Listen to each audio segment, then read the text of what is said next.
Welcome to Amazing Indiana Music Stories.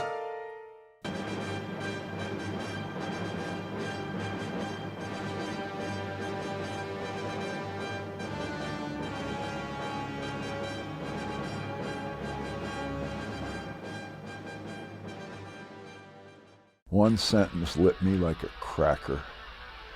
Somebody said, "You'll never be allowed to play in Broad Ripple. We only do cover bands. We don't do any original bands. Never will you be able to play." And this was about new wave, punk, folk bands, gypsy bands, spurtle bands, people who wrote their own music and performed it live. So these were the people who I believed in. It wasn't a single music genre. It was a fuck you policy by the leaders of the village, by our community, by our culture, saying, you can't do this. If you can't do something, I'm going to go off and do it. The "we can't do it" hit an epicenter when Terry Lowe had sold Hot Potato to Dave Crockett and Mike Griffin and Jackie Griffin. And they were going to do a triple ripple, okay? This is after we did the Justice Project, but they wanted to do the triple ripple. They did the triple ripple and they said, no punk, no, new wave, no rhythm, fuck you. We got club pressure. We put them on a hay bale puller, okay, and we decorated it like a float. We put a PA, lights, and a generator on there. We got the chicken mobile. We went over to budget rental, we put a hitch on it.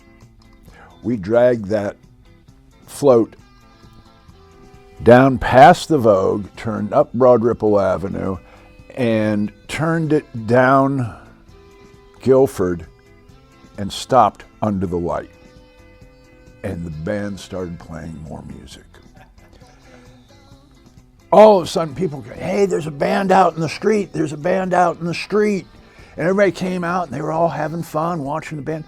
And now Mike Griffin, the guy who was running the whole show, wanted to know why that was there and what the fuck was going on.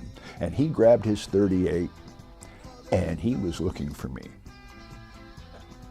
Now, I took the keys and I ran off so they couldn't move the vehicle. Finally, after about 20 minutes and police and other issues, we decided that we would move the float over into Spirits, Skip Payton's place. And Skip gave us safety from everything at that point. And he thought it was the funniest thing he had fucking seen in years. Mike Griffin held that against me my whole life. He did. I so wanted to text his wife when he passed.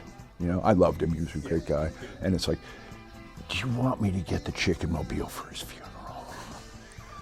But I didn't do it, but she'll see it in this interview and hopefully she'll laugh. The Chase nightclub was a great summer. They had closed as a nightclub and then we rented it out on Saturday nights. And I rented it out for the whole summer. We had R.E.M. there, first Indianapolis show of them. I was the first person to give R.E.M. a deli tray. If I had to have something, they will remember that. Remember your first deli tray? Yeah, I gave it to you. They were amazed by that.